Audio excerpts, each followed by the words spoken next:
Welcome, everyone. My name is Matthew Borick. I am one of the SteadiSchool instructors.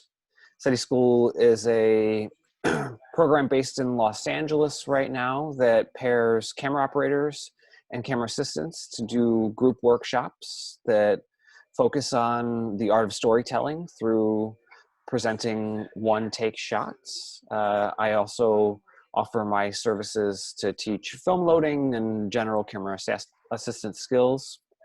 Jessica Lopez is my fellow instructor. She's here with us and she does the camera operating side. She's a very skilled Steadicam operator and camera operator, and I'm grateful to be a part of this because of her. Thank you for joining us today. We're doing a very special meeting style, which is against our normal webinar style of session. Today, Aline Ballestero is going to be presenting her course, Body Awareness on Set, and there will be a few interactive parts. If you are up to having your video on and participating with us, we'd be very excited to see your face along with ours. If you're not up for it, that's quite all right. Please do whatever you are personally comfortable with. At the end of the course, we'll have an open discussion and allow for people to ask questions and, engage in conversation with Aline about the course itself. She and I are both very excited. She's been working very hard at putting this together, and thank you for being here. Why don't you, Aline, tell us a little bit about yourself and what brought you to making this course? That's actually the beginning of the presentation. I just go into it, or you want to share my screen? And yeah, let's do it. If you've already built that in, then I don't see why we don't get started. Cool. So let's go share. Let me know if you guys have this. We see it. I see it. Just move a tiny little thing here. Oh, that's cool. I see it. It's all good? Yeah. My little pretty art that I made, especially for this one today. All right, so thank you very much, SteadiSchool team and everyone. It's an honor, it's a joy to share this, this little journey that I've been into in the past few years, and it's really cool. And yeah, I'm a camera and Steadicam operator from Brazil, and I live in Los Angeles, United States, for the past 5 years. And you might be asking yourself, right, where is she coming from and to talk about this body awareness? Well, I'm just another camera and Steadicam operator, but what got me here was my body size and doing Steadicam with this body size. So I figured, well, we're on set, we need like the best of our energy full time. We need to work our stamina, our ability to keep the quality of our work full day, all days, all through the end of it, of a good long day, a long week. So being aware is just like the first and really important things to understand to get there, right? So I was like, how can I, with this body size, be more efficient? And that's pretty much what got me here. And together with my physical practice, which has been always yoga and acro yoga. And I put this picture there because a lot of people don't know what acro yoga is. A little bit of a mix of acrobatics. So you do stuff on top of other person. And so I might be referencing yoga a lot around here, but I cannot emphasize enough that you're able to acquire your body awareness from wherever you are. So mainly like your sport, things that you love. So things that make you happy and smile. So your sport or your hobby, our jobs itself, right? And your day-to-day movement. You have to stand up, you have to play with your kids and do stuff. So let's take advantage from all of this, right? And I'm just gonna digress here for a second because at this point in my life today, I have done this thing called hand-to-hand twice. And which is, I'm sorry, I don't have a picture of that, but you can picture it here. This guy has his hands straight here, and I have my body straight on top of him. You can see my cursor, right? Okay. And so I did this twice, and I just have to say, the feeling of being in this position, for me, this was a goal, right? It was a big deal thing. And it was just pure joy and happiness. And there's so much that got me there, right? It's at the to get me there at this point, you have to be aware of which muscles you're actually using and firing and connect. How are you connecting to this other, your base hands, you know, the angle of your hands, so many details. But at the point I got there, I had it like, it takes years, right? To be able to do something like that. And I was like, just joy. Okay. So that's like a super amazing tool that will get you to where we need to be, efficiency. Right? So being aware is in the details.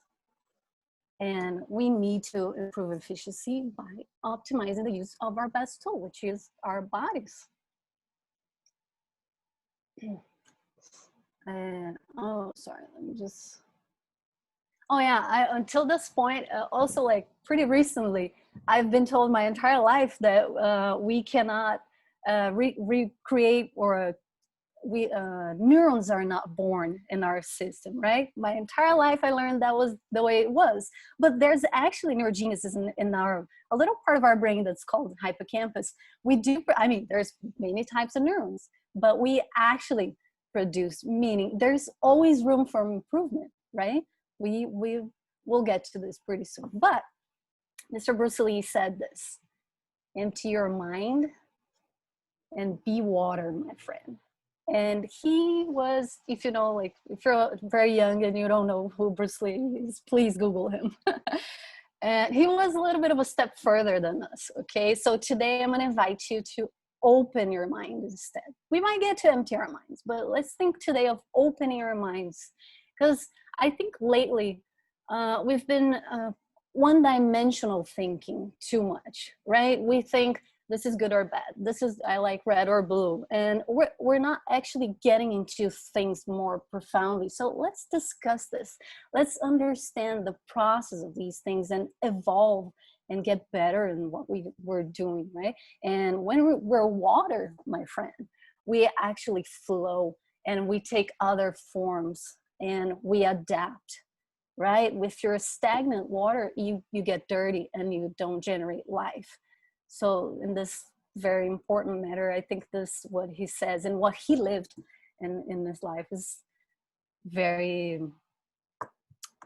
meaningful. So we're gonna try today, and I ask you to open your mind, not labeling things. Okay, we have and we judge new information, carrying this big luggage of our old belief systems, our paradigms, and everything that brought us here, which is amazing and great and natural that we judge. But sometimes maybe we just need to leave this luggage here in the corner and step back and take a look at this bigger picture, okay? So let's start. I invite you, everyone, if you feel like you can keep seated where it's not too crazy. It's just so we pretend here we're in the same room, which would be awesome. Maybe we can do that in the near future. But pay attention to, how are you seated right now? How's your body doing? Where are your legs? What are your legs doing? Change something, one thing right now that will make you more comfortable. Something, maybe it's bring your back a little bit more straight, something. If you need support, if you need to lean onto something, do it. If you can keep your back straight and that is comfortable for you, do it. So now you can close your eyes if you want, or just keep a lower gaze and just pay attention to your breath. How are you breathing? How's the air? How long is it taking for the air to get into your system and to get out? Now we're going to go for a big, long inhalation through our noses, expanding our ribs. So don't think of too much of chest up, ribs out to the sides, front and back, and exhale through your mouth as if you're blowing through a straw.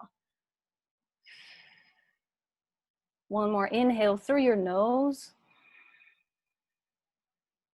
opening up your ribs, and exhale through your mouth. Just one more like that.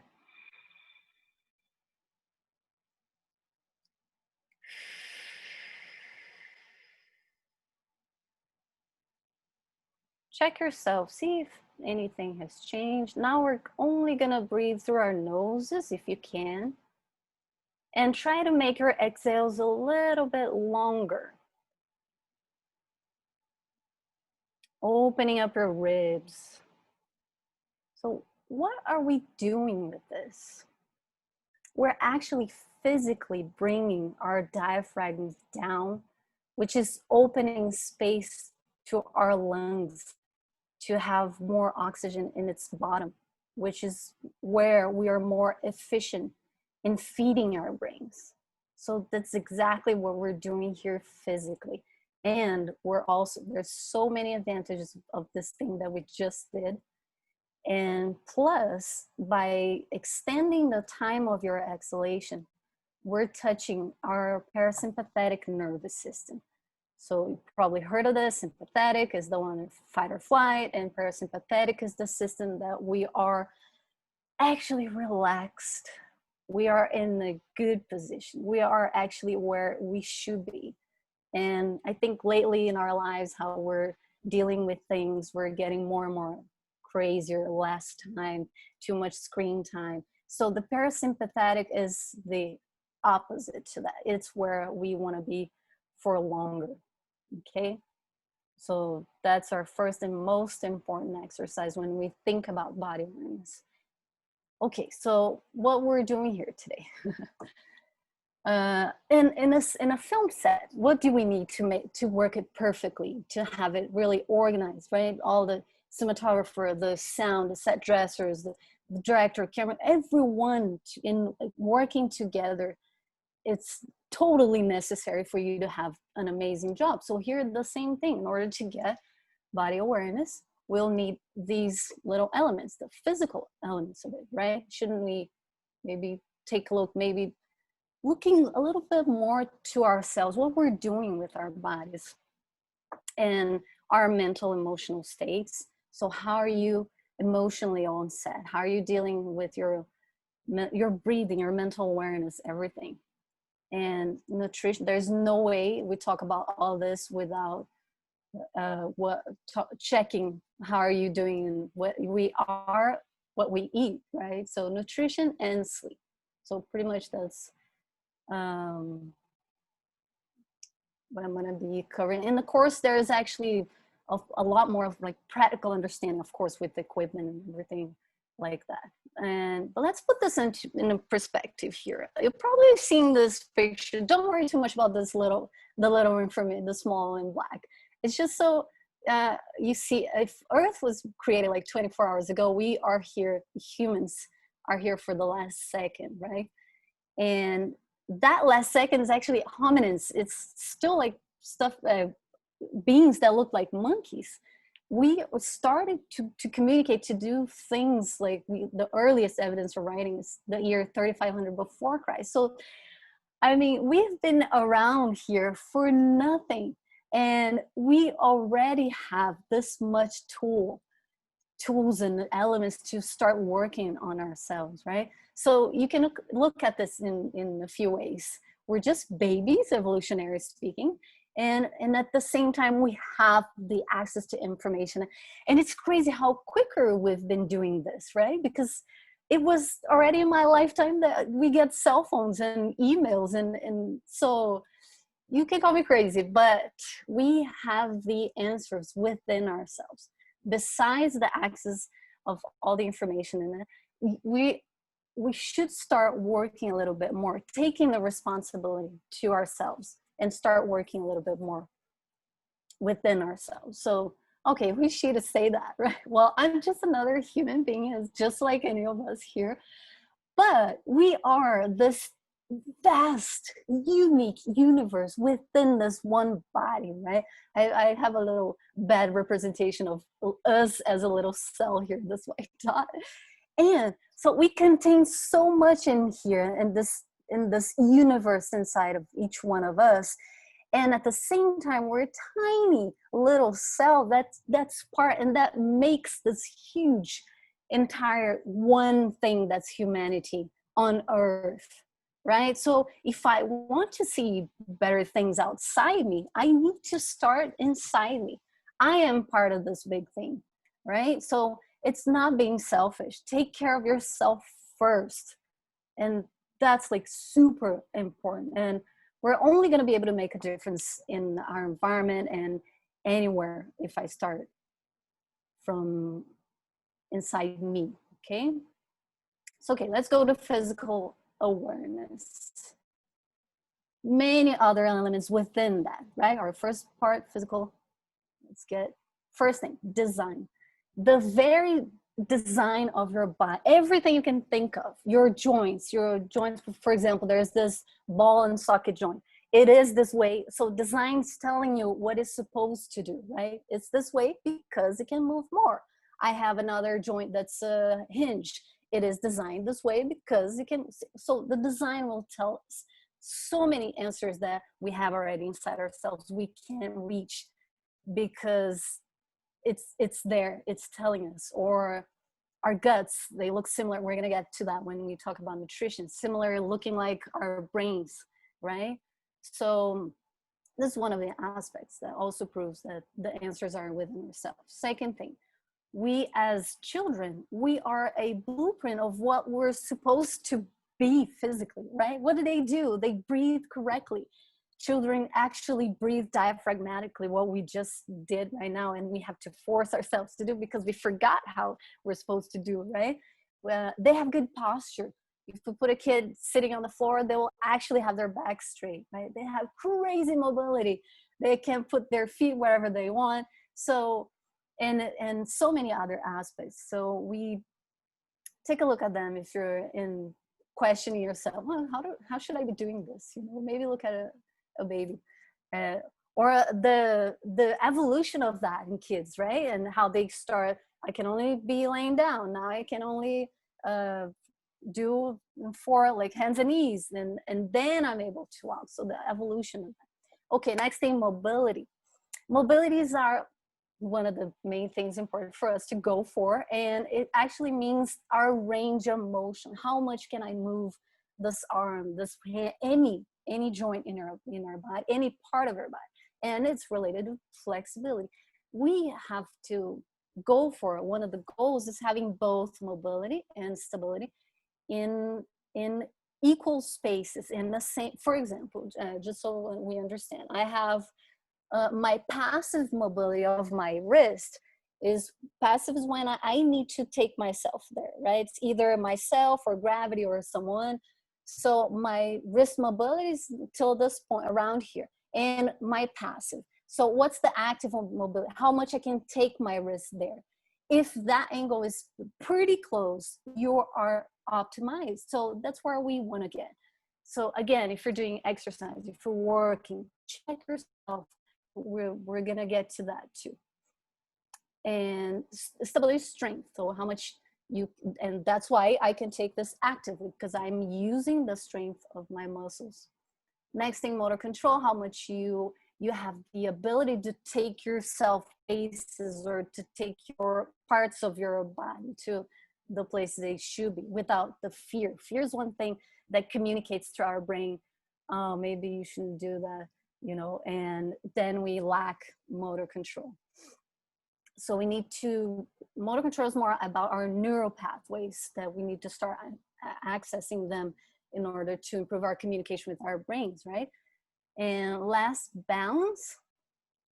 That we'll get for so many other areas, are how we see of course, our system of balance that's inside our ears, and proprioception, understand. And actually, that's why I put this picture here. This is a great exercise to make you to improve proprioception, to make you realize, where am I in space? What's going on? Because it changes everything, right? That's why I get so much from acro too, because we're upside down all the time. So that it's good deal. And then you might say, oh my God, that's too much, right? But let's think of just going with the tiny baby step system.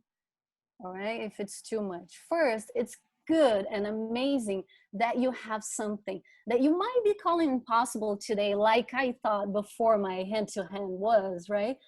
You might be thinking that is, but if you actually do your homework and really get into this, I will say, like, I won't think there's anything impossible, you know? So have something there, even if today for you that looks crazy.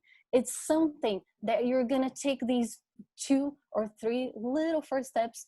Once you take those 2 or 3, you're already changing neural pathways in your brain. You're changing stuff that's so big, and actually your brain's gonna do the rest of the work for you.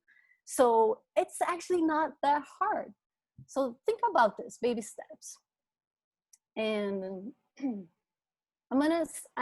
of course, I'm gonna cover full body, but here we're just gonna see feet.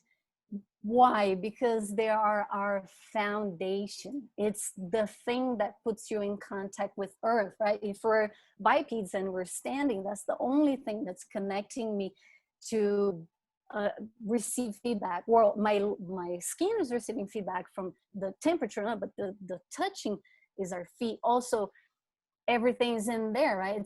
It's one of our amazing sensory tools. So it lets us know what's going on in the floor, so I understand what to do with my full body. Like you see in Chinese medicine, they have reflexology. So every single organ is in there. You can contact and reflex to them through your feet. So think about the importance of these little 2 guys that are under yourself right now, right? So first thing, we should be working on breathing, I would say. And next thing, feet for sure. And asses, and check yourself, see where you are. And from the feet will give us a lot of answers and will tell us all weird patterns that we might have been creating through our lives till now, and restrictions. Okay, so first goal for our feet to actually relearn. Sorry, I got like not so great news. Yes, we need to relearn walking. If any human being, if you check yourself, you're gonna see something. You know, you might be doing something that would be nice to restore its natural function. You know, go back and look, what were we supposed to be doing with the. And great exercise for that, just walk barefoot, you know, inside your home, outside in the grass or whatever, go for it. So we're gonna fix one of the ways of thinking of this is these 4 little points here, in both feet, of course. Just think about the next time you stand up, even if you're standing still or if you're walking, actually distributing your weight onto these 4 corners. We sometimes lack doing it here, right? And we are more supinated. We sometimes do it too much here, and then we are more pronated and things like that. And I gotta tell you, I've been like researching and studying this and trying to apply myself for so long, but sometimes, or always, I guess, I meet someone new. So I go to chiropractors, physical therapists, you know, and I check with them and what's going on. And I always learn something new. Now during quarantine, I just found this goddess in my life, my Brazilian physical therapist. Her name is Gianni Lorangi. And my God, she came from the future pretty much. You know, we might get into that. But then she shows me new paths, you know, new things. So now I'm really learning again how to walk. So this is magical. This is so cool, you know, and you find ways of fixing yourself that sometimes it's just that little step. It's just like thinking, okay, I'm going to put a little bit more weight here because to think about equalizing those 4 dots, right? And then you get somewhere like, oh, I got this, or I got a better shot, you know, maybe I'm more stable in Steadicam. I have this crazy penguin walk, you know, how do you fix that? First thing, think about where you're distributing your weight on the soles of your feet, okay? Give me 1 second, I'm too excited. And so the answers are there. We want to fix that. And our bodies are really smart structures to adapt to things. And the problem is we're getting in the comfort zone that we also adapt to weird patterns that are not so great for us, right? So I did a little demo here just to think about this exercise. And if you, where is that? I'll have a little bit of, so first, really slow. See, I don't even have the transversal movements of my hands because that walk is really, really super slow. The only thing I'm thinking here is distributing my weight. And of course, regular human beings don't usually walk backwards, but we as camera operators sometimes do have to go through that. And then that's why I put my hands here, because I'm already trying to reproduce what's gonna be. So look, when I have the rig, of course it's a completely different situation because, you know, new CG, it's a new way, everything, it's a new person. And that's also what's cool about it. I have to train 2 people, okay? But here I think of put a little bit of a goal in this practice here. So really walk slow, distribute. So here I'm just thinking about distributing the weight in those actually 8 corners, right? So next exercise, once you have that in your hand, do that like whatever, on the sand, outside, whatever, and then go back and grab your rig. And the first check you do, well, after your whole entire balancing, you're breathing. So why do we want to do diaphragmatic breathing when we have the rig? You see, I'm moving only my stomach here. And because I have the bottom part of my vest actually touching the pelvic bones that I feel in front of me, right? If I have that touching there, my abdominal breathing is not gonna influence in this movement. So we found an optimized thing. That's actually, my body's optimized because I'm doing a great breathing for my human system. And this lock off is optimized and I have a better lock off because I'm treating it with care and awareness, right? Look at the difference now. If I breathe, take the air through the top of my lungs, the entire vest moves, the camera moves up and down. It's like, if I had actually to keep that lock off, it would be really hard, right? And next thing, oh, this is me personally, I have a little bit of overextended knees, but I put it here because maybe sometimes we might have a tiny overextension or whatever difference and we're not paying attention. So look at yourself in the mirror, you know, check yourself, see the difference of this design to this design. Those are stacked bones, and there, with that, we're a strong structure, right? We can carry ourselves for longer, we can last, we can sweat less, right? And we can do better shots. And here for me, my personal exercise, actually, I'm always thinking about the side to side. And I realized when I checked with Liz Cash, she tested me and I'm like, oh yeah, side to side is pretty bad. So then I just go for more one leg exercise, you know, adductors and abductors, the sides of our laterals. So yeah, do this exercise. I'm not shooting anything. The cameras, there's not even cables. It's not even nothing here is Steadicam related so far. Okay, so you think about how you're gonna see your body performing before you get there, and think about the shot. I want to be awesome in everything that I'm doing with my tools, right? Before I get to the story, and then if I have everything mechanical working nice, it's like on set, right? We have our cameras working, everything's working fine mechanically. Then I can think of the story. Same thing here, and our bodies are our tools, right?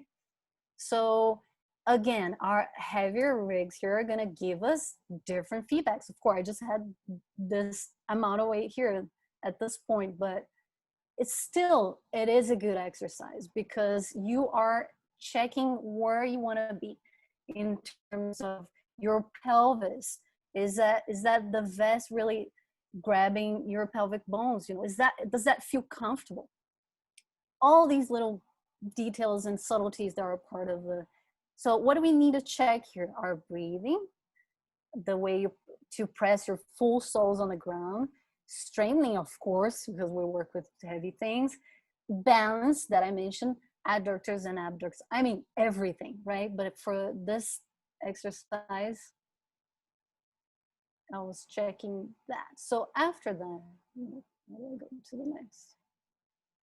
our hips. Think about it. We have these two super big, huge, amazing, strong structures in our body. That's like base our bodies, right? The shoulder and pelvis, our hip area. It's where we're connecting our members. So it's really important we go, I mean, full body, but it will actually, if you have this mobility and the strength, it will take you further and stronger and for longer, for sure. And sometimes when we need to do like the hip movements, we'll blame other parts of our bodies, right? We'll say, oh, my hamstrings are tight or some, but maybe you're just lacking some mobility and stability in all areas in these main structures too. So, and they probably, your hamstrings just probably inhibited, right? Because we've been working in this kind of weird patterns so far. So that's why awareness is the word.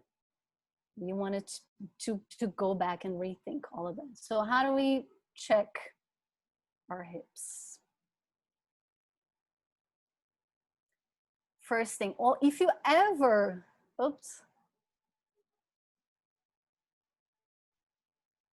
if you ever sit down, you know, you probably know a few people that sit throwing themselves in the chair, right? Please rethink that movement, you know? And I'm doing this with my hands here. Again, I'm thinking of a camera. And plus, we don't ever need to put our hands here to support ourselves to go up. Just shift your CG, right? And that's what I'm doing here by moving my hips back. So trunk goes forward, hips back, and I keep back straight all the way. There's no way I'm gonna hurt myself in any way by doing this. But then once I have the rig, of course it's a different picture, right? I am that new person. I'm that new, different CG. So now I have stuff, my CG is in front of me, in this case, because I'm regular, a little bit more towards the left too. So I got to rework this pattern with this system. I do not need to hinge forward, of course, because what happens, I mean, I'm showing this again with the Steadicam because Steadicam is what I had, but try yourself, you know, if you're operating handheld, check yourself how you're going to do that movement. And how is these new structures are changing your CG. If you're a boom swinger, you know, check yourself. And so here, I'm not going to hinge forward because the rig's going to fall forward. So I use, in this case, in this shot here, the shot allows to be a little bit of a quicker move. So you would use the momentum of the rig to that's what Chris Fawcett always teaches us on the Steadicam workshops, right? You use the momentum of the rig and then you preserve your integrity and you're there in an intact move, in a flow, right? But let's say you actually need a slower movement. Then now you have to recruit some muscles. You're gonna have to use your legs, right? Of course, again, I'm here with a pretty light rig, and when you change rigs, gonna change the picture. I was talking to Colin Anderson, the camera operator, last week, and he was saying, and I showed him this, and he was like, no way, I do not ever use momentum. I carry the weight. I was like, oh, really? Okay, so it's how you work, right? And another point in this conversation, he says, yeah, when I have like a super crazy, huge lock off, I'll just give myself like 4 or 5 really long breaths. I'm like, yes, that's why I love you.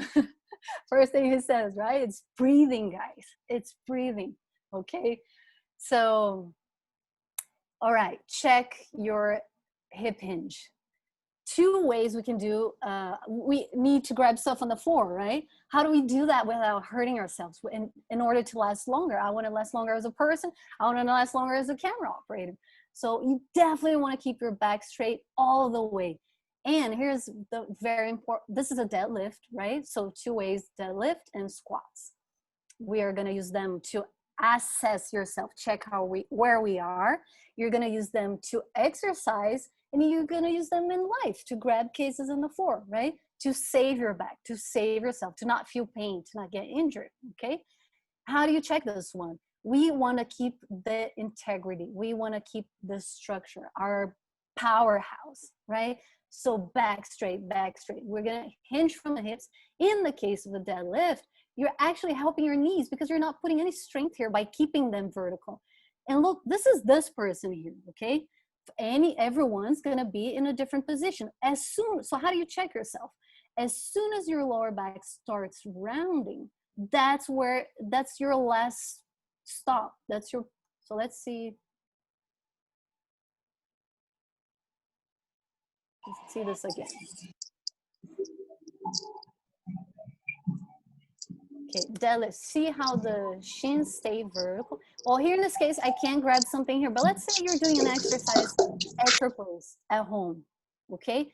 What you're gonna do, you're gonna check yourself as soon as you start rounding here, and let's say your hands are here when that started rounding, that's where you're gonna grab your weight from. So you're gonna put it somewhere, okay? You're gonna put it somewhere on top of something that makes your height until you get the flexibility, the mobility, and everything else to get there. All right, so that's a great one to think about. Well, let's just keep going with this. So first one, deadlifts. Check yourself, do it as an exercise, do it for life. Second, squatting. So squatting is the same thing. The moment your lower back starts rounding, which mine was, it's where you're gonna stop. Right, work and we memorize that spot. So I think I went too far here and was rounded. Right, so can't control this thing too well. But you memorize where that spot is. So my lower back starts rounding around here. So this would be around my height. And here it's a completely different story going on, right? I'm putting a lot more strength here on my knees. So I really need this quad muscles, all the leg muscles. I need ankle mobility. If I don't have ankle mobility, I don't do a quality squat. Okay, so it won't help you if you're pretending you're doing squats. Actually, okay, I'm just gonna go up and down and I'm gonna get strong. You're actually hurting yourself. So let's optimize. We can optimize everything and be better and get better, right? So whenever we need to grab stuff, of course, stuff that you can control the height when you're doing your exercise, you're gonna grab on the height that you have. And I just kept going here because I wanted to show, and there's actually studies that prove that you actually live longer if you're able to sit on the floor without using your hands and stand up without using your hands. So check yourself, see if you can do that, see what you can do to get there, okay? And one of the things there's millions, right? But one of them that we really want to acquire is this ankle mobility here. We want around, they'll say like 4 or 5 inches. It doesn't matter, it's this relationship. Your knee should be able to go this much further.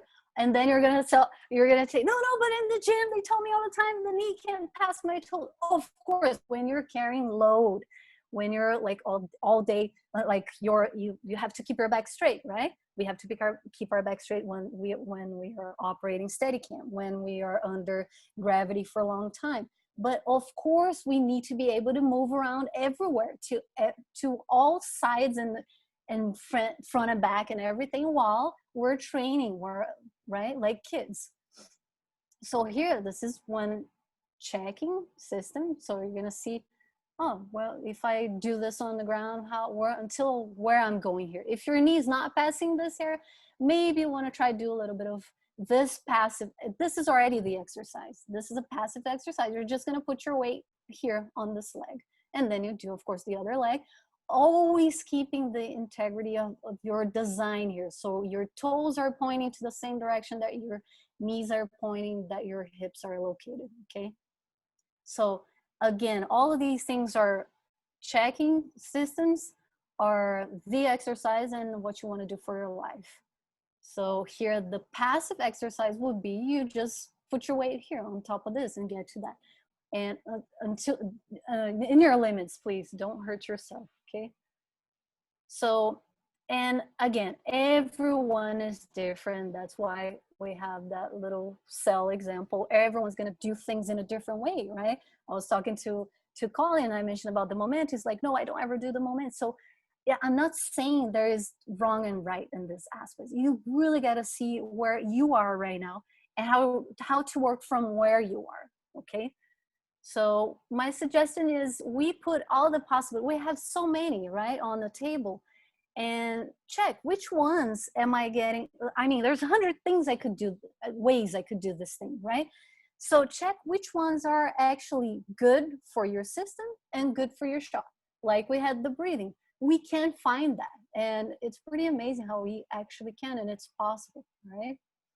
So this is Bex, and she left just now.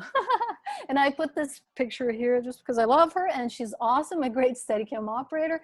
And it reminds me of Chris lectures too, right? Because he always talks about keep the integrity of your bags. Look at this. Everyone here, everyone that trains themselves, they are in the craziest thing going on, but everyone has their back straight. They have their integrity intact, right? She has her back. She's breaking. She was probably in a crazy run. Maybe she'll talk to us later after this. So, and she's this amazing Steadicam operator from New Zealand that I love. Okay, let's get into mental awareness now. All right, so I like to think about first and second ACs for this one, because their jobs are so incredible and complete and amazing and so full of elements, right? Like what we're talking about here, like understanding body awareness. So they have to understand their cameras, you know, just release a new firmware, I gotta upgrade cards and lenses, and how to deal with all of that mechanically.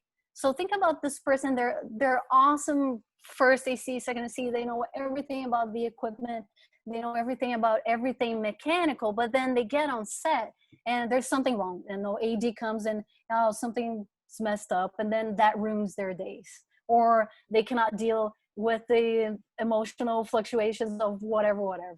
So it is important. It is the other aspect of us keeping optimization.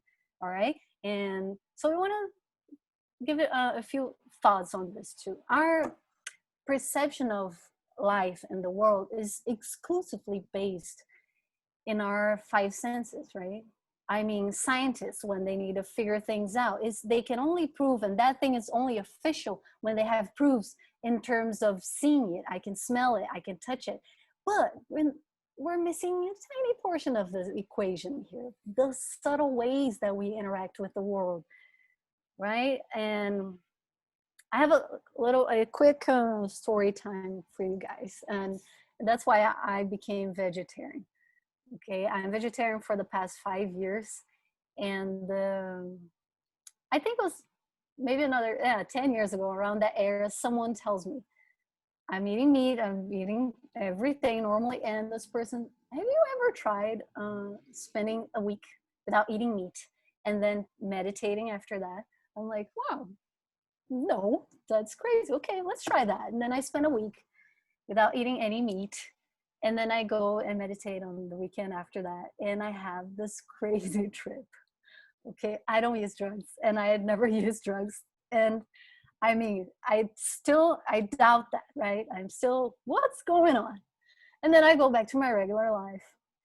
And then I think of back to that, of what was that? You know, I had different dreams during that week too, like, and all that crazy stuff. And then I go and, no, I doubt, that's weird. And then I try again. I spend another week without eating meat.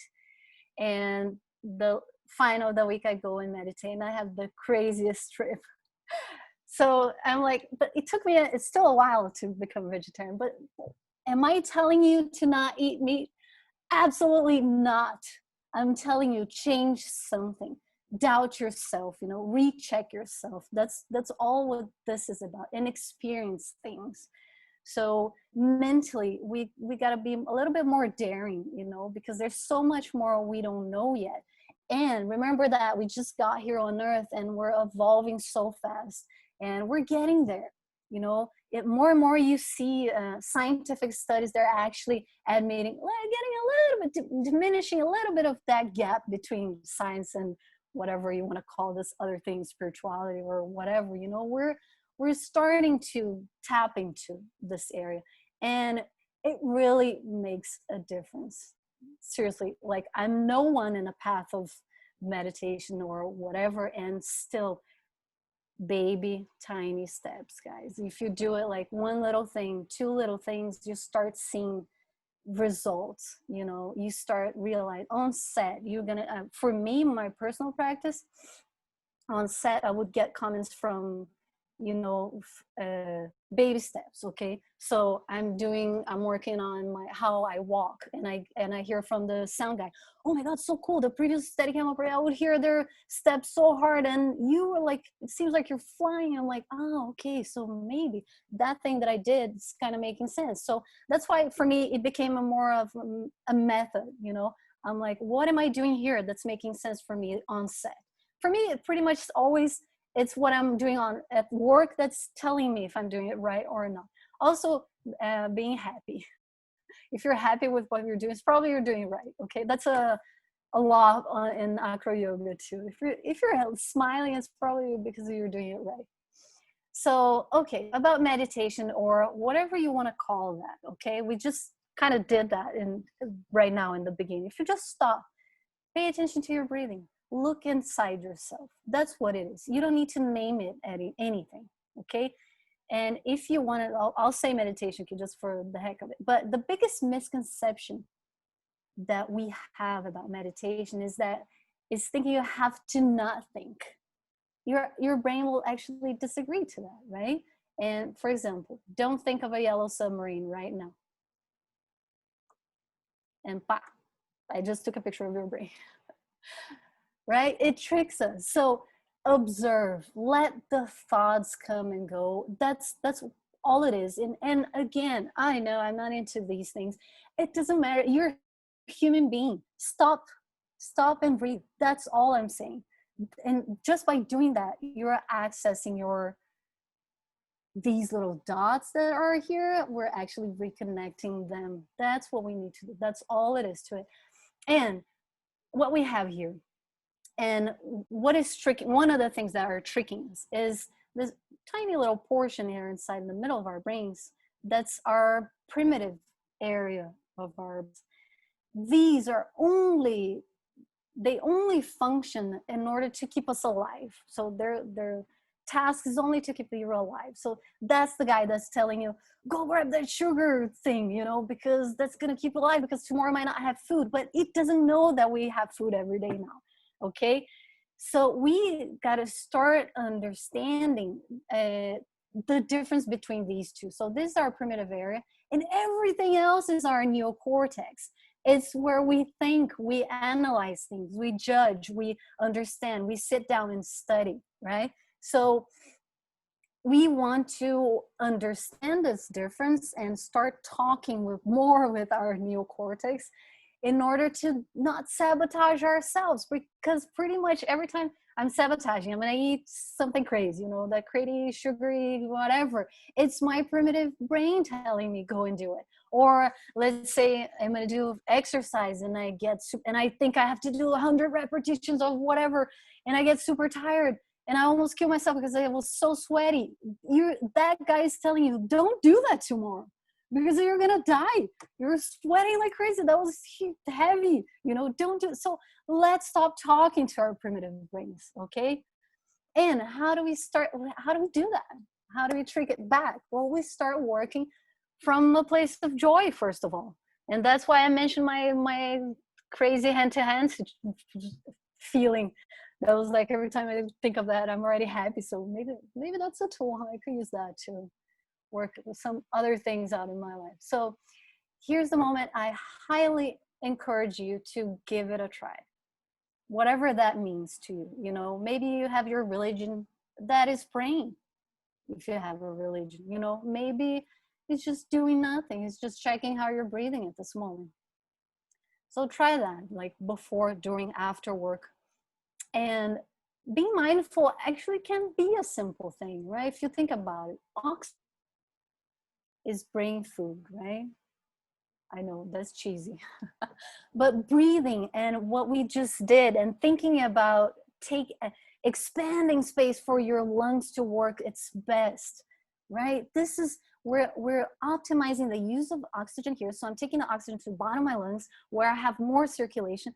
And what's happening is blood is taking more oxygen to my brain. I'm feeding my brain, and I'm optimized now because I can think clearly. I can think better, right? That's all it is to it. So if you think, it's not too hard, you know. Baby steps. Start with the tiny first one, second one. Once you see it, you're like already like your brain's already finishing that little new connections that you started. Okay, so in that, quality before quantity. And I learned that just a little bit back to the physical part. I learned that from Liz Cash, physical therapist, and she knows so much about these things, and she understands us, including because she's been camera assistant for the longest time. And not only her, Janice Care and Great Cook, everyone, my mentors, everyone that I'm learning these things from. You know, we gotta think about our support system. We gotta grab these people together and think with them, you know. And but at the same time, and please, I invite you to maybe give it a try today. You know, try one thing with quality. And thank goodness generations are also changing in this aspect now. You see these coaches or whoever works well with breathing, we are changing and actually targeting what we want to work, you know, that specific muscle. And maybe with the Liz program, I will do like only like 6 to 8, 10 repetitions of the thing, and I'm already dying.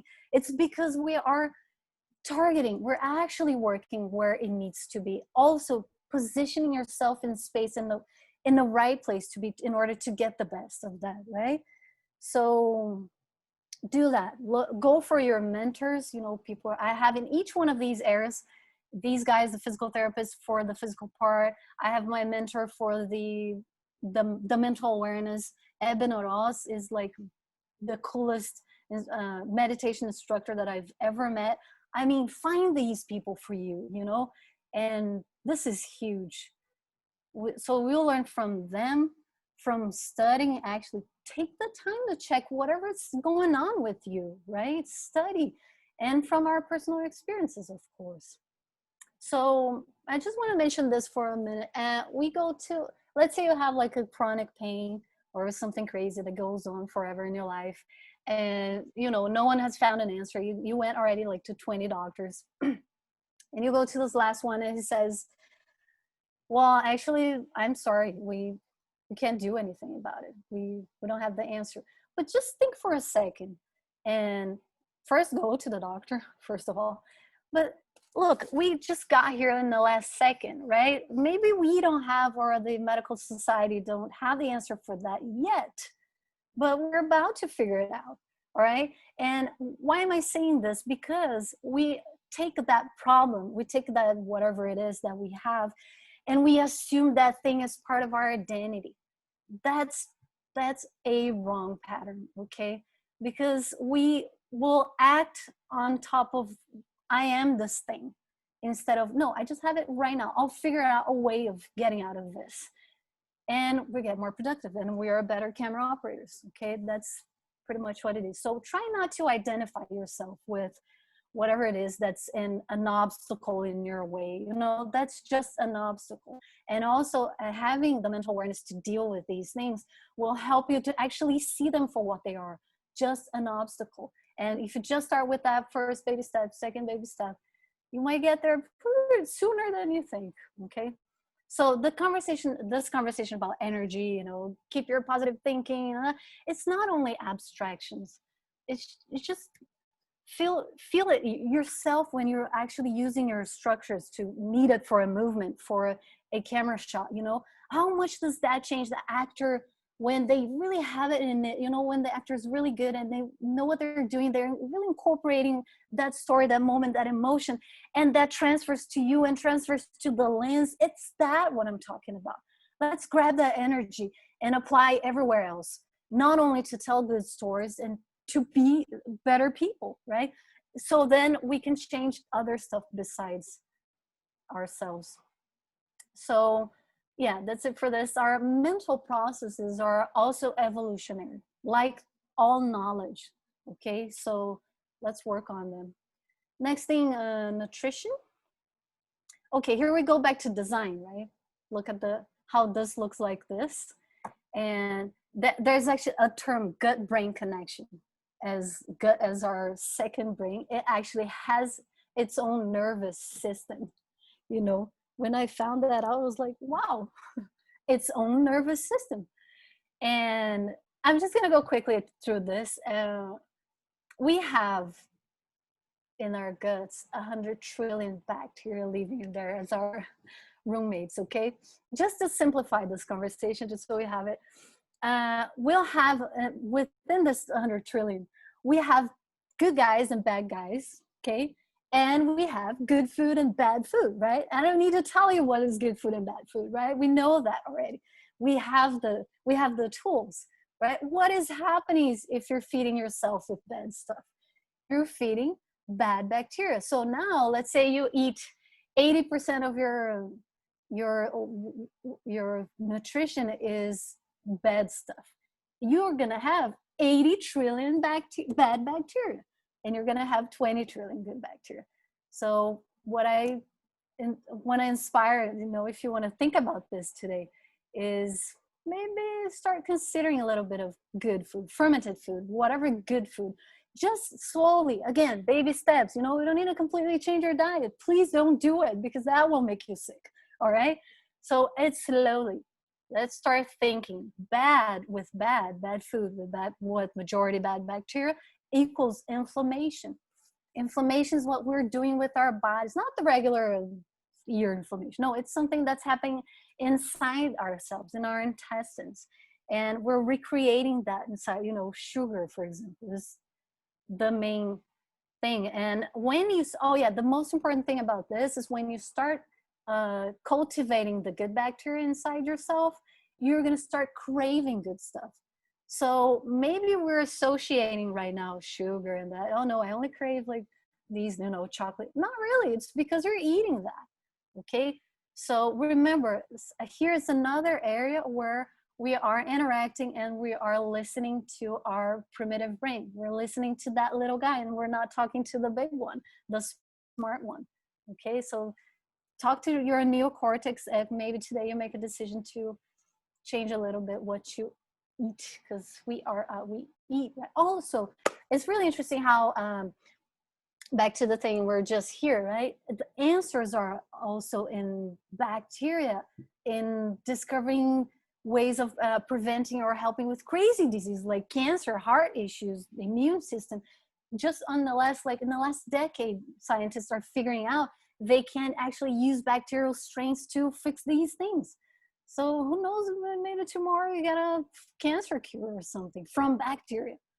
Okay, so that is how we should be importance we should be giving to what you're putting inside yourself. And last but not least, your sleeping patterns.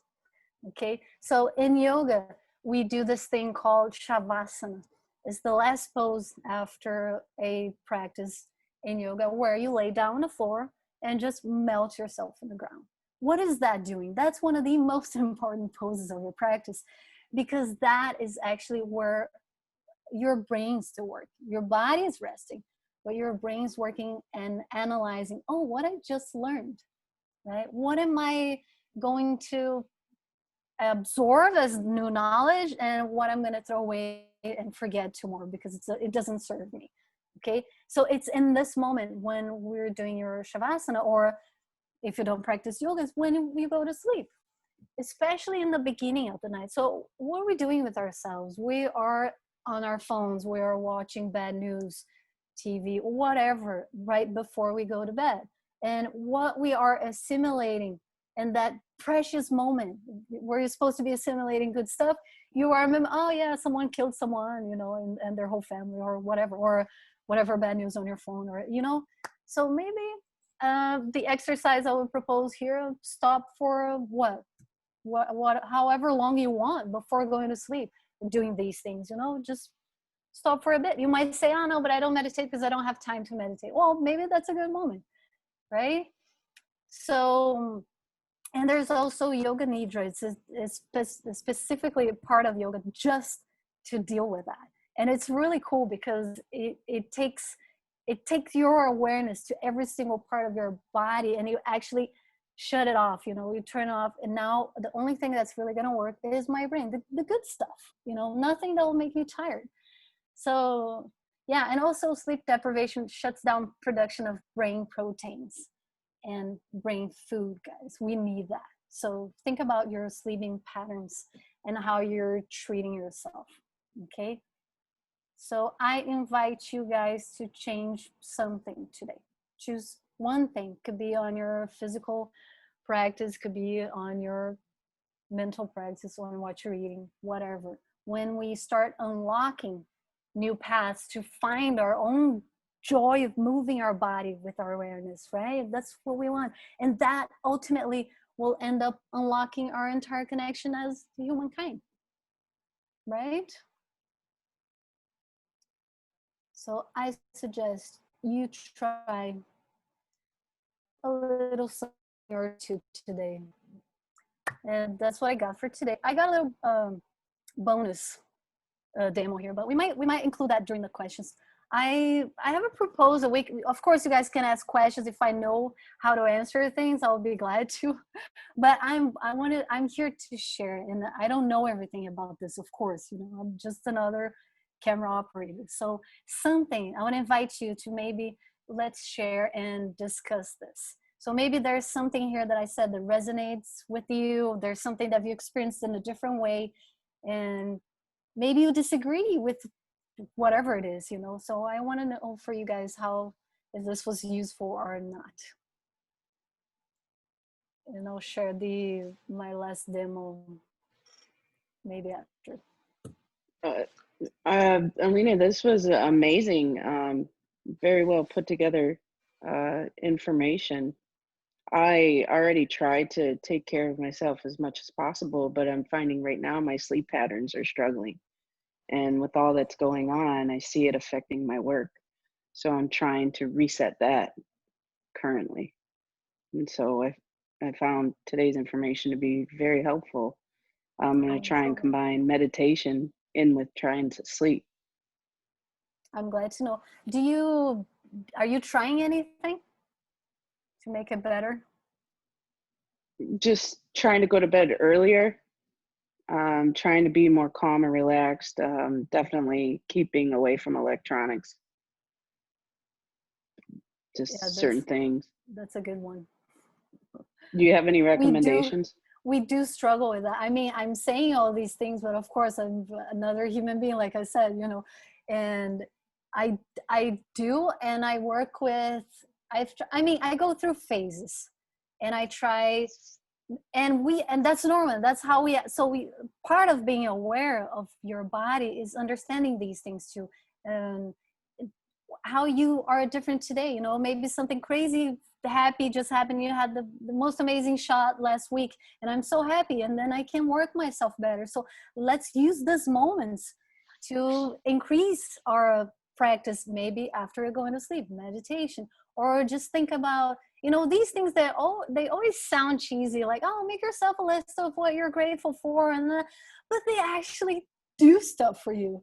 I've always practiced yoga, and everyone thinks I am super zen and everything, but I was always against these things. No, it's too, no. But then when I actually started doing and seeing results, and that's part of why I said I put it into a methodology, and now I have a book, and I have physical things, and I do have that list of things I'm grateful for, and maybe just go back to that and read that list. That's one thing, meditating, thinking, calling someone you love and telling them you love. It's like the most simple things. Thank you. I'm going to ask a question aloud for someone who's here. They are curious if you have suggestions for keeping healthy eating habits on set, considering that sometimes productions don't provide the best food or we don't have the most time. Do you have any habits that you keep for yourself to assure that you have better access? Sometimes I try to copy, like I said, in every single one of these areas, support system, right? So I have my mentors, and in the nutritional area is Cozinha Fêmea is her company in Brazil. Silvia Corbucci, she's a chef and amazing person. I learned so much from her, but I mean, that's with me, and I try to copy her. And she goes to like flights or, you know, in the airplane, you're not going to have the best food. So she takes her thing. So if you have that time, of course, if you're in the middle of a crazy project, you don't have time to cook. But I think even that is change, you know, for at least in my experience, the same way things are evolving, even the food in our catering systems, I think they're evolving too, right? And there's that, maybe talk, share. If you feel that in every single job that you do, share that with production, you know, hey, maybe should we start thinking about something? It's not more expensive if you get some fruits, or, you know, it's not going to change production. So you're not doing like a great deal of being high maintenance or that, because sometimes it might take it to that side. Oh no, it's too high maintenance, right? Oh no, she's vegetarian. Oh, not really. I can eat from anywhere, right? I'll just separate whatever that I don't eat. Not that bad. Thank you. That's wonderful advice. Alexander John Tyson, if you wanted to ask that out loud, you're welcome to. I'm willing to ask it for you. Go ahead and unmute yourself and give us that question. Thank you for being here.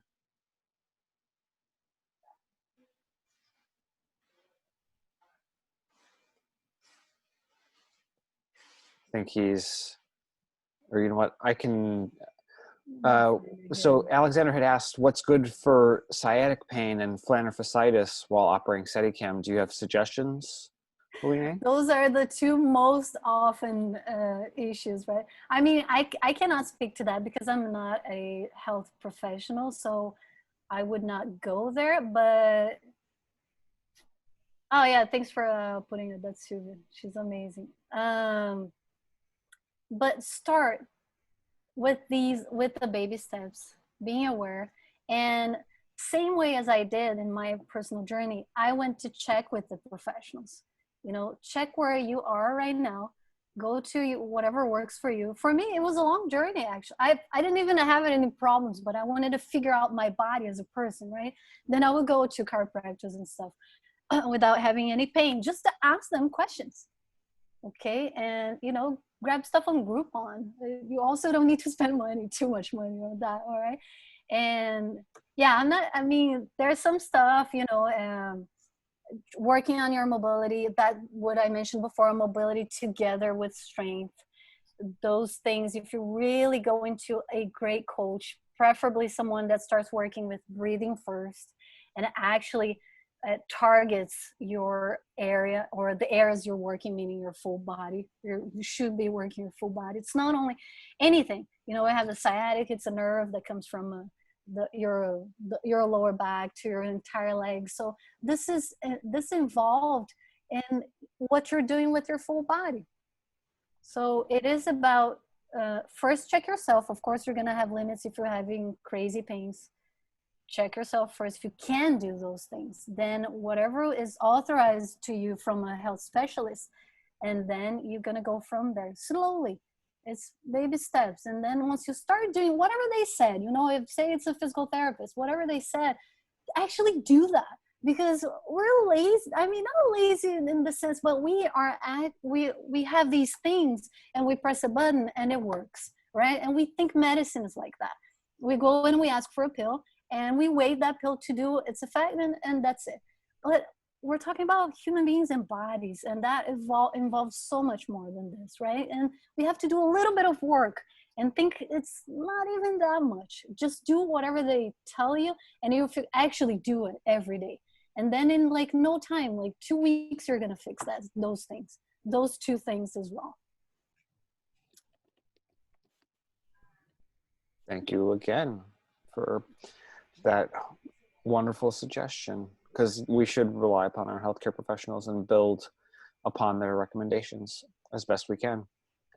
Another question. And remember, they always, just complimenting on that, we're still evolving as the medical society as well, right? So a lot of this work has to be done by ourselves too. We got to take the responsibility and see that they won't have the answers of the thing that's happening inside my body. So I have to help them too, and actually help myself, right? So check yourself. And when I say that, I say fully in the whole system. how are you behaving with your friends? Someone calls you, do you call them back? It's everything. And that's why I say my physical therapist from Brazil, she came from the future, because she's not only addressing the physical areas. If I say, oh, I had something here, and then she'll give you the thing to do physically, but she'll ask me, how is your interaction with your mom? I'm like, what? And she's touching those areas. So if you find that kind of professional, oh my God, like, you're in great hands. Those are angels. So do that too. Besides taking responsibility and taking care of yourself, you have to have the information. And when I say study about it, go for it, because I'm going to have the information and the way to communicate with the profession that will know the specifics of that situation for me. And we work together. Do you have any suggestions for creating routines using yoga and meditation when taking into consideration working on set and the long hours of that?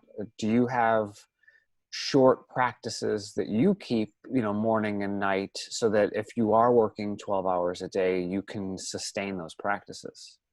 Yeah. Well, like I said, we're all different. I would not recommend something that works for me might not work for you. And then you might try that and say, oh, that didn't work, and whatever. So that's why the importance of really assessing and see where you are right now and today. So I do have my practices, and they keep changing all the time. So if I recommend you what I'm doing today, I might not be doing this tomorrow. But mainly it's everything that I just said. See your limits, the wrong patterns that we've been creating with physically within ourselves. Check not only Janice Care, as she in her program, she actually had the mobility method. She has exclusively like this kind of assessment. She'll go check every single part of your body, what is doing right now, and how can I get there, and check how you are in passive range of motion, active range of motion, and how to get there in the most optimized way. So I do work a lot her stuff. Now lately I work also some of the exercise of my Brazilian physical therapist that I just met now during quarantine, and she just changed my life. So I'm actually working a lot on those, and I do my regular yoga practice every single day, if I can, twice a day. I mean, that's too much. I'm not saying you have to do that, okay? I just do it because I love it so much. And sometimes I'm gonna get crazy jobs that do not allow me to do any practice. Then that's where I apply inside my vest. How can I breathe better while I'm here? If I'm getting tense because the director's screaming so much, how can I transform that to be an external thing? That's his problem. If they're screaming, it's not mine. I'm okay here. That's the hardest thing. I know it's not easy, but breathing will take you there sometimes in ways that you could not imagine, guys. Like, I'm seriously like, in crazy hardcore situations, you might get away by breathing. I would start from there. That's an excellent recommendation, because we can all control our own breath and help that to center ourselves and take a situation that might feel like we can't control it and control one aspect of it, which is ourselves.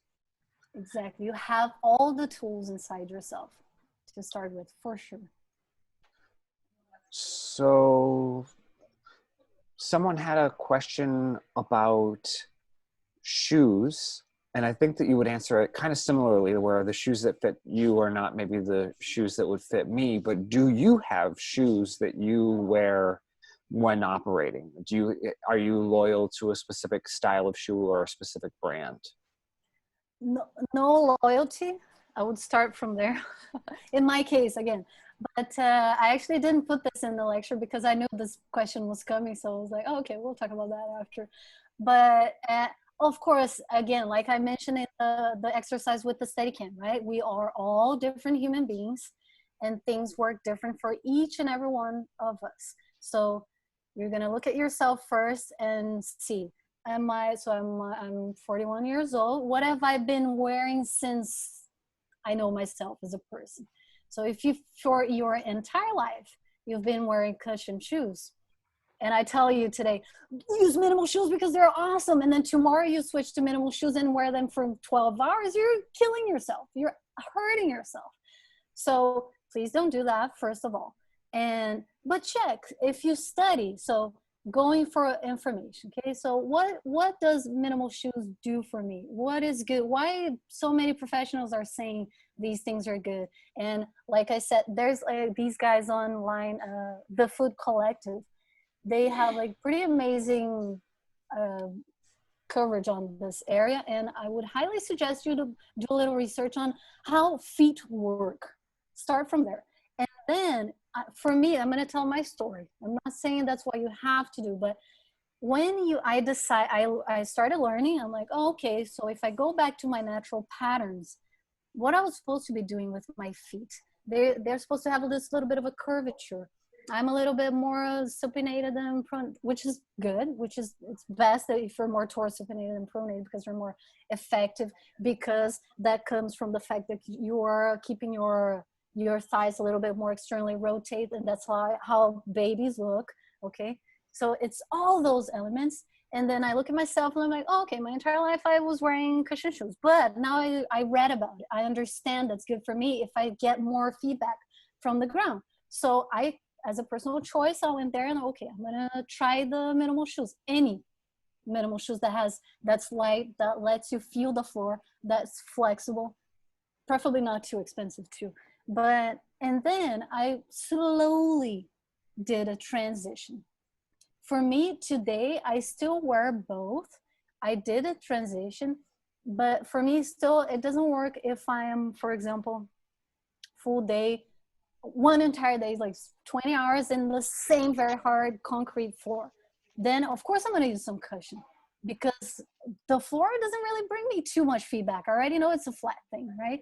There's that. And there's all other elements involved into that, but I will definitely take more than one pair with me on set. And by the middle of it, you're changing it. You know, there's this, what's the best posture? The next. Why? Because we need to be in all of them all the time. Shoes, same thing. There is no, I'll say buy this brand. We are all different, thank goodness, right? And the brands can have everyone can design whatever they want.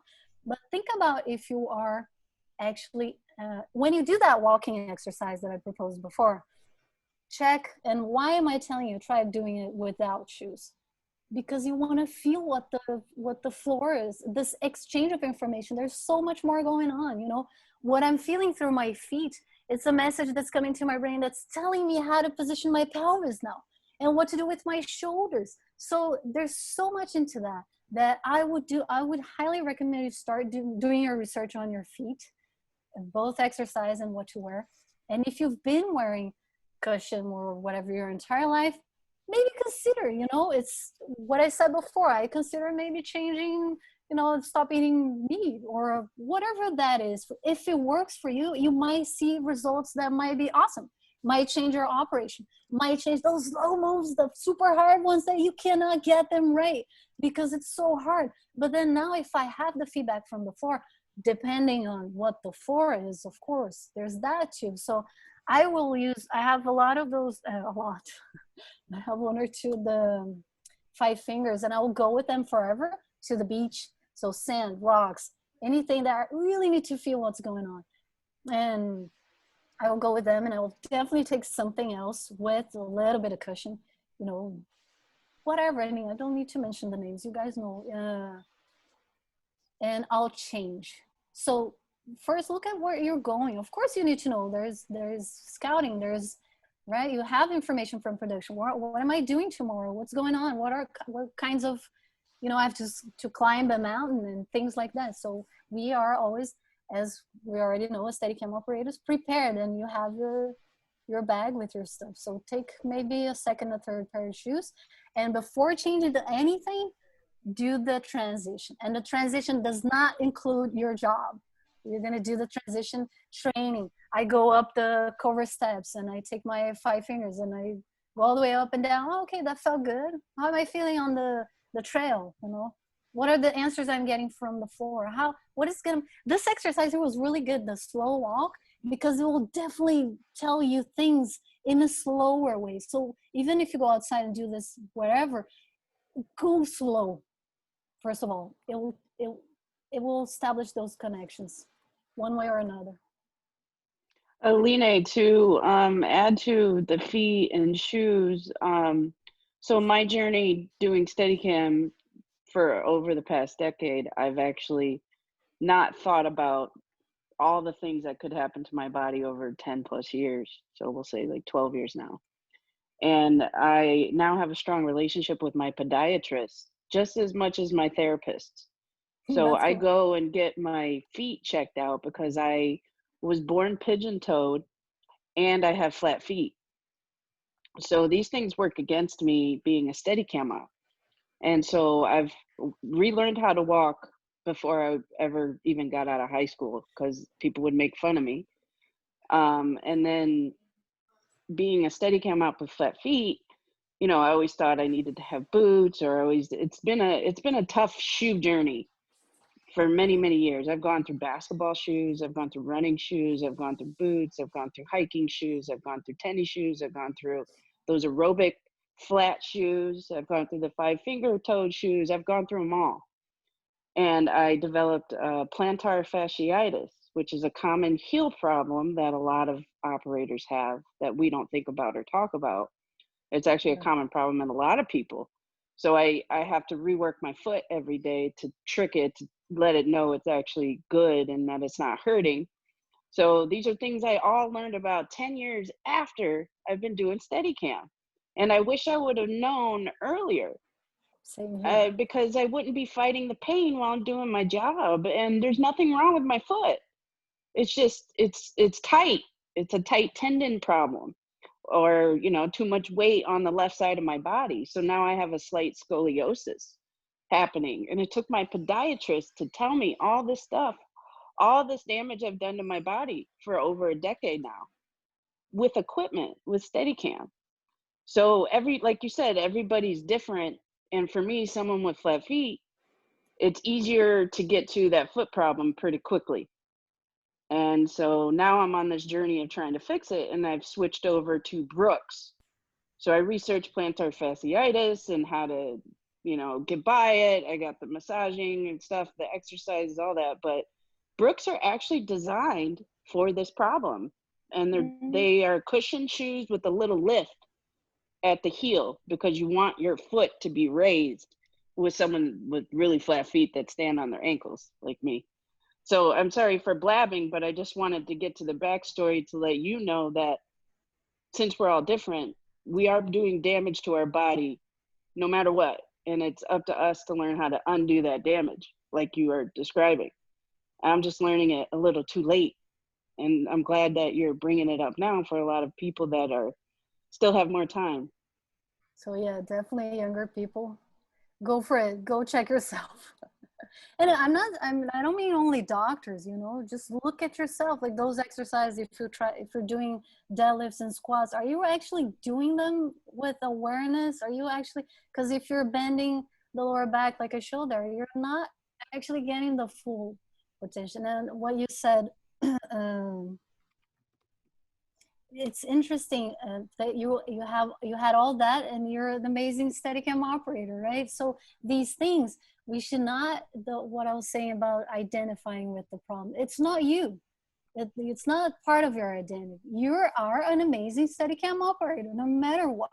Those things are little obstacles that we have ways to figure it out and to work it out and go through them, pass through them, right? And it's really not, I was watching this research on positioning of feet on the ground, and there's this athlete, super awesome marathonist, and he does like whatever, how many miles, and he has these crazy pronated feet, right? Like amazing. It hurts to see it, but he has worked he has such a great job, and everything around that, to the strength, how he's connecting to every other muscles around that is just not in pain. He's already like past his 40s or 50s, I don't know. And it doesn't have a great problem with that. So don't identify with your problem, first of all, and do what you're doing. Like you said, like you go for a professional, check your stuff, and Janice Care has a good content on that too, on plantar fasciitis. And she has some good tips. And sometimes it's, you know, do that little thing every single day. Sometimes, yesterday I was checking some nerve. She says she does nerve glides. It's just like this stupid movement here. It's just that. You're gliding your nerves. I know, right? You look at this, that won't do anything for me. And then you don't do it. And then you don't see the good results that thing will bring to you. So that's one thing we should be aware of, being a little bit more committed. Like we are committed with our jobs. We should be committed to ourselves too. Like you're doing going to your podiatrist. Do you have recommendations for yoga courses or stretching exercises which are good for operators? Are there stretches that you incorporate that you feel are important for your core strength? Oh, yoga, all of them. All kinds of yogas. The one you like, the one that makes you happy. So I go to my studio smiling and I come back smiling. So probably that's the one I should be doing. I do Vinyasa yoga. And for me, it's kind of cool because I work with breath. So Vinyasa is movement with the breath. So every time you go up and inhale, every time you go down, you exhale, very connected. And that teaches you a lot about connecting with your breathing during camera operation. And that was work for me. A lot of people love hot yoga because you'll allow yourself to reach other areas, you know, reestablish. Actually, can I show here my bonus? Absolutely. Because it kind of has to do with that a little bit. Okay, so why these guys, Gray Cook, Janice Care, Liz Cash, everyone goes into this, the toe touching, because it's one very important assessment. So this is one of the tools. If you guys want to do this one with me, it's a great one. And it's also surprising. It's nice to see the result immediately. So they'll use this one to check yourself and to prove yourself, your body, that we're actually sometimes blaming other areas. Okay, so what is toe touch? Is if you're able. So this is me waking up in the morning, and that's what I can do in the beginning, right? I kind of can go on the floor, but it doesn't matter. It's you. So you're gonna do your test. How far can you go? Can you touch your toes? All right. Doesn't matter where we are right now. Okay. I'm not showing you this for you to compare yourself with me. It's just showing exercise. All right. So it is an assessment. Why does this help me? Because it's gonna tell me if I'm back there on my deadlifts, on my squats, or whatever exercise that I'm doing, I should be doing it. In which patterns, right? So, oops, I did that again. So first thing, you're gonna check if you can reach your feet. And so tools to get there pretty much immediately. And well, this first drop of the head was just to show you how not to do. So you're not gonna drop it like, oh, just no. Think about a pivot point right here underneath your ear. You're just gonna chin back. So it's not chin down or chin back. And then you roll from there. Okay, so you're gonna try segmented roll. So you're not thinking how far you can go. You're just going vertebra by vertebra. It doesn't matter where I'm reaching, just unrolling my back. I'm only thinking about rolling and unrolling my back. So do that like twice. We're just re-accessing patterns, okay? We're telling stuff to our brains here. Hey, you can do this. You can roll your back this way, okay? So this is one of the ways to help you to get there. Also, every time they do that, they'll do that together with exercise, with breathing. So really pay attention for actually you're exhaling when you go down slowly. Make that entire roll out your exhale. Next thing, hinge hips. So that's part of also telling your brain, see, you can do this. That's easy, all right? I can do actually anteriorly tilting my pelvis forward this way.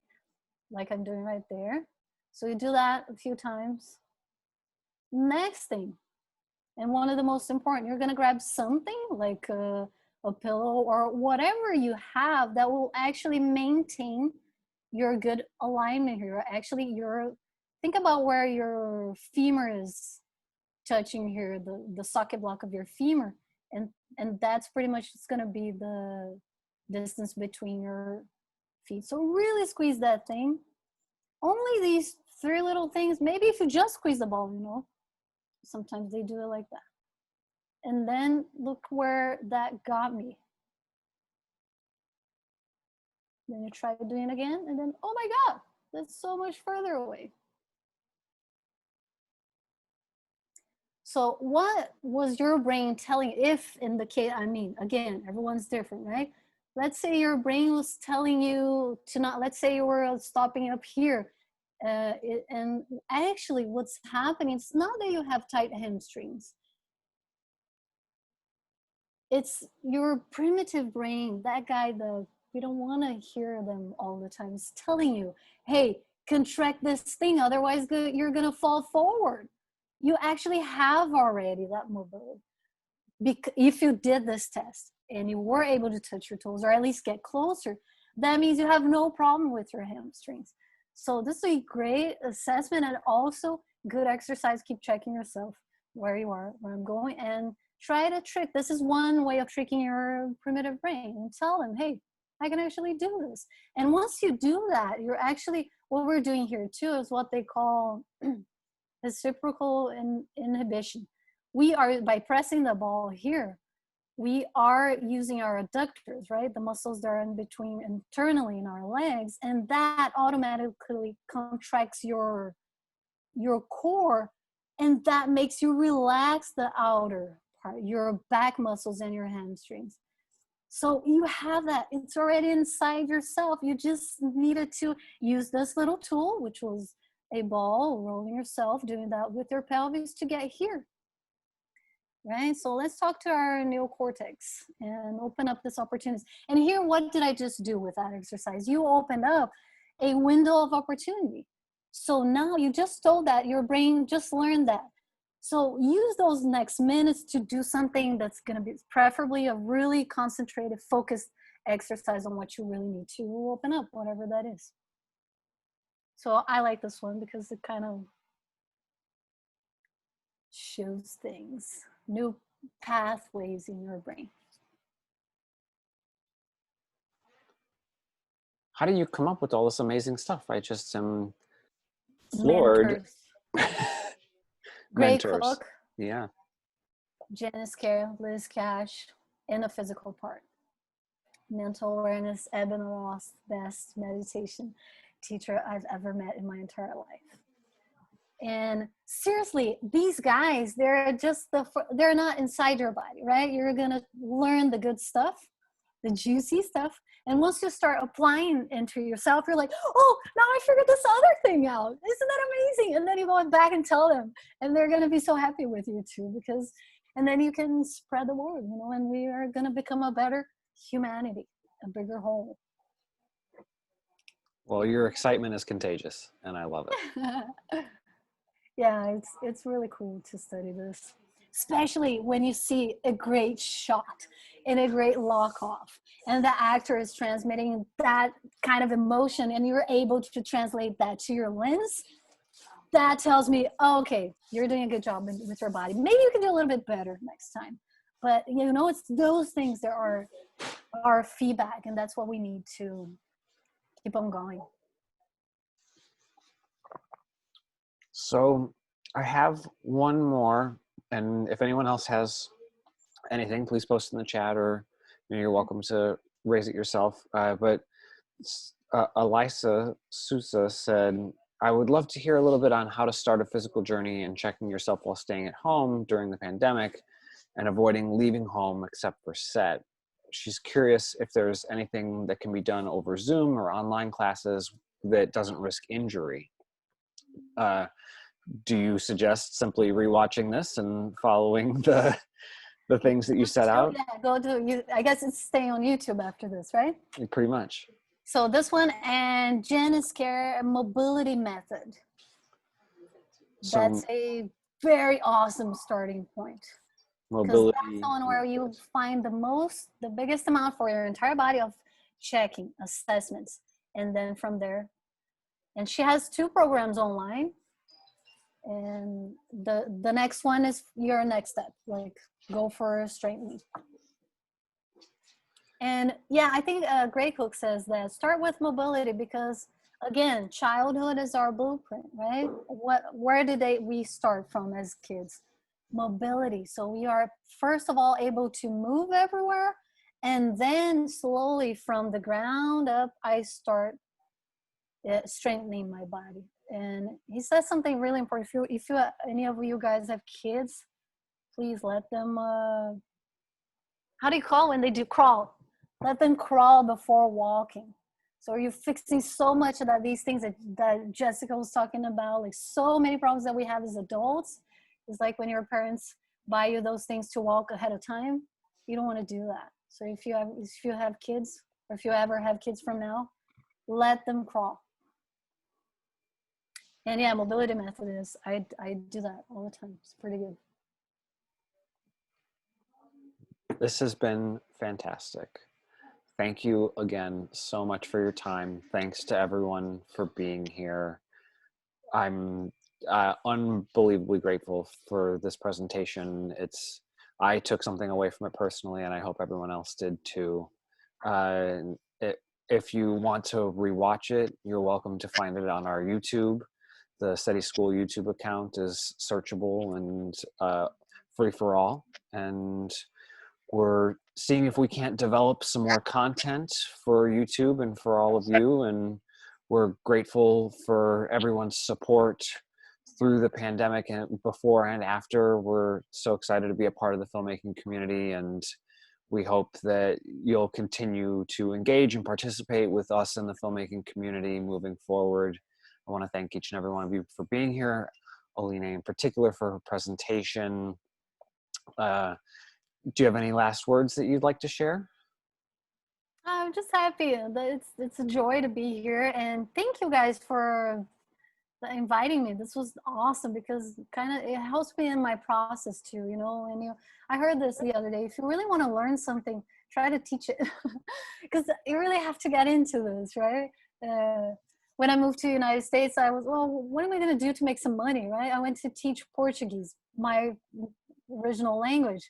And I learned so much more about my own language because I had to teach it. So the same here. And yeah, it's been a great journey designing this course, and I'm super happy with it. I hope I can share even more. It's going to be a 2-day workshop in person, and hopefully I'm going to be able to produce a little bit more online content too. So I'm very happy. Thank you so much. Thanks for everyone that joined us today. Thank you. And just know that SteadiSchool is always here to help you, Aline. So, you know, we'll try and always bring the community together. Thank you. All this amazing information you provided.